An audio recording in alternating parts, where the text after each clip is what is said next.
सभी को राधे राधे। आज के समय में व्यक्ति पाप करने में हिचकता नहीं है। कई मामले ऐसे सामने आते हैं हमारे आपके सभी के कि बड़ी बड़ी वारदात लोग कर बैठते हैं। वो आज के समय में बहुत ही ज़्यादा व्यक्ति क्रूर हो चुका है और इसके पश्चात जो समय आ रहा है वह ज़्यादा ही विचित्र समय है, ऐसा भागवत में लिखा है। क्योंकि यदि मनुष्य जीव को मार के खा सकता है तो उसको इंसान को मार के खाने में समय नहीं लगेगा। यदि आज ये प्रथा बन गई है, बहुत से घरों में प्रथा ही बनी हुई है। एक जगह हमने देखा जब बच्चों का छठी होता है तो उस दिन मछली अवश्य बनती है। तो ये प्रथाएं अगर बनी हुई हैं तो आगे चल के और बन जाएंगी। यदि आज कोई व्यक्ति जीव काट के खा रहा है, उसके बच्चे देख रहे हैं वह भी जीव काटेंगे, तो उनके अंदर जो दया की भावना है वह बिल्कुल समाप्त हो जाएगी। जब मन में दया ही नहीं रह जाएगी तब व्यक्ति किसी को भी मारेगा काटेगा, तब इंसान को देर नहीं लगेगी इंसान को मारने में। इंसान को खाएगा।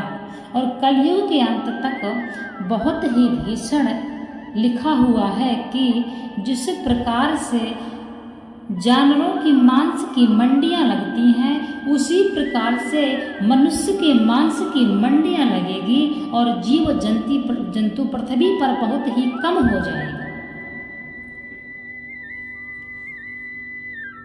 गाय की लंबाई बकरी के बराबर हो जाएगी और मनुष्य की लंबाई बहुत ही कम हो जाएगी। मनुष्य की आयु सिर्फ 12 वर्ष रह जाएगी। इसीलिए मनुष्य को अपना भविष्य नहीं सुधार सकता है, मनुष्य पढ़ाई नहीं कर पाएगा, मनुष्य कुछ नहीं कर पाएगा। सिर्फ मनुष्य करेगा तो क्रूरता करेगा। इसीलिए यदि हम सभी चाहते हैं कि आगे का समय अच्छा रहे, देखिए कर्म से बड़ा कुछ नहीं है। यदि सभी व्यक्ति आज के समय में जीव हत्या छोड़ दें, हिंसा त्याग दें, अहिंसा धर्म को अपना लें, तो आने वाला कल सभी के लिए शुभ चिंतक रहेगा। यह मन है, यह व्यक्ति का मन है जो वह आप कुछ भी खा लीजिए, कुछ भी आप पहन लीजिए, कुछ भी आप कर लीजिए, इसमें आप जिस समय तक जो चीज करेंगे उसी समय तक आपको आनंद प्राप्त होगा। अनुमान लगाइए, यदि आप भोजन कर रहे हैं तो स्वाद उसी समय तक रहेगा। यदि आप अच्छे कपड़े पहने हुए हैं तो आप उसी समय तक सुंदर लगेंगे। यदि आप मेकअप कर रखे हैं तो आप उसी समय तक सुंदर लगेंगे जब तक आपका मेकअप नहीं छूटता है। अर्थात पल पल का सुख है, यानी कि पल का सुख है। मनुष्य को क्या सुख है? पल का। कहते हैं ना आज का सुख है ना कल का, और सुख है तो इस पल का। इसीलिए मनुष्य कभी संतुष्ट नहीं होता। यदि व्यक्ति एक बार अच्छा भोजन कर ले और संतुष्ट हो जाए कि मैंने तो बड़ा अच्छा भोजन किया हुआ है, लेकिन नहीं, फिर उसका मन दौड़ेगा दूसरा अच्छा भोजन, अच्छे कपड़े, सब कुछ अच्छा, अलग अलग वैरायटी का, एक तरह का कुछ नहीं होना चाहिए। तो इसलिए व्यक्ति का जो मन है ये बहुत ही बहरूपिया है। यह जो मन है ये क्षण क्षण में नए नए स्वांग रचाता है। मन व्यक्ति का है जो वह पल पल में नए नए स्वांग रचाता है, इसलिए यह मन बहरूपिया के समान है। तो आपको अपने मन की नहीं अपनी आत्मा की करनी है। और व्यक्ति की आत्मा शुद्ध होती है, मन होता है जो आत्मा को भी बहका देता है। और व्यक्ति में इतनी क्षमता नहीं है कि वह अपनी इंद्रियों को कंट्रोल कर सके। इसीलिए व्यक्ति अपने मन से जीत नहीं पाता है, और मन यदि कुछ गलत कार्य करने का है तो वह व्यक्ति गलत कार्य कर बैठता है और वह व्यक्ति पाप का भागी हो जाता है। इसलिए अपने मन को मारना सीखिए, अपने मन को कंट्रोल करना सीखिए। इतना तो आत्मा हमारी समझती है कि हम ये गलत कर रहे हैं या अच्छा कर रहे हैं।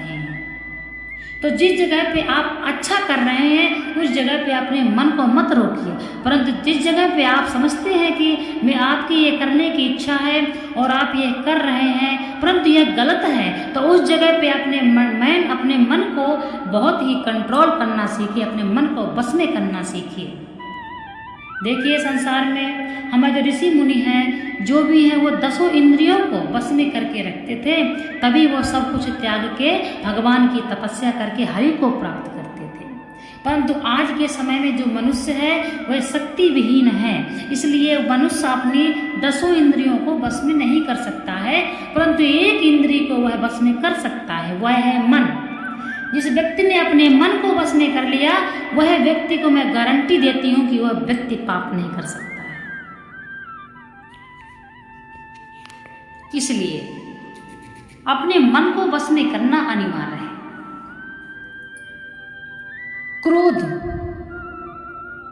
यदि क्रोध भी एक इंद्रिय, क्रोध अगर आता है तो व्यक्ति कंट्रोल नहीं कर पाता है। आप क्रोध करिए, क्रोध भी जायज है, परंतु क्रोध किस जगह करना है यह भी आपको देखना है, यह आपका दिमाग देखेगा, आपकी आत्मा समझेगी। देखिए जटायु जी ने क्रोध किया तो उनको भगवान श्री राम की गोद प्राप्त हुई, उनके प्राण भगवान श्री राम के गोद में निकले। परंतु भीष्म पिता जब द्रौपदी का चीर हरण हो रहा था उन्होंने मौन धारण कर लिया तो उनको बाणों की सैया प्राप्त हुई। तो क्रोध भी अनिवार्य है। यह जरूरी नहीं है कि क्रोध करने पर पाप ही लगता है, परंतु आपको क्या देखना है, समय देखना है, स्थान देखना है, अर्थात ये क्रोध करने का समय है या नहीं। जटायु जी ने देखा कि यदि एक स्त्री का हरण हो रहा है और मैं नहीं बोलता तो मैं आज पाप का भागी हो जाऊंगा, मुझे नरक की प्राप्ति होगी, इसलिए आज यदि मैं बचाया, अगर मैंने एक स्त्री की मदद करी तो भगवान देख रहा है, यह अच्छा कार्य है। जटायु जी ने अपने प्राण त्याग दिए। उन्होंने क्रोध ही तो किया था, यदि वो क्रोध नहीं करते तो रावण से लड़ते नहीं, रावण उनके पंख भी नहीं काटता। यदि वो विनम्रता से 1-2 बार बोलते रावण से कि आप छोड़ दीजिए सीता जी को, तो क्या रावण छोड़ देता? वो तो चला जाता, ये रोते रहते। वो समझता था, जटायु जी समझते थे कि मुझे इस जगह पे क्रोध करना चाहिए, अच्छे कर्म करना चाहिए, इसलिए क्रोध भी करिए, लेकिन देखिए, समय देखिए। और यदि कहीं पे गलत हो रहा है, कोई हमारे सामने किसी को मार रहा है, कोई हमारे सामने किसी को काट रहा है और हम देख रहे हैं, तो हम भी बराबर पाप के भागी हैं। कहते हैं कलयुग में पाप और पुण्य एक समान हो जाएगा, जितना पाप करने वाले को पाप होगा उतना देखने वाले को। इसलिए हमको अपनी आंखों से अगर हम पाप देख के चले जाते हैं तो हमारे भी पुण्य नष्ट हो जाते हैं। इसलिए यह कलयुग है, लेकिन हमारे लिए कलयुग नहीं है, क्योंकि मनुष्य ही कलयुग बना रहा है। हमको ज्ञान है, हमारे इष्ट हैं, ईश्वर ही परिपूर्ण है, और यह जो आत्मा है, यह जो मन है, यह कभी भी संतुष्ट होने वाला नहीं है। आत्मा सिर्फ परमात्मा से मिलने के लिए बनी है, और ये आत्मा जब तक संतुष्ट नहीं होगी, जब तक यह आत्मा का परमात्मा से मिलन नहीं हो जाएगा। इसलिए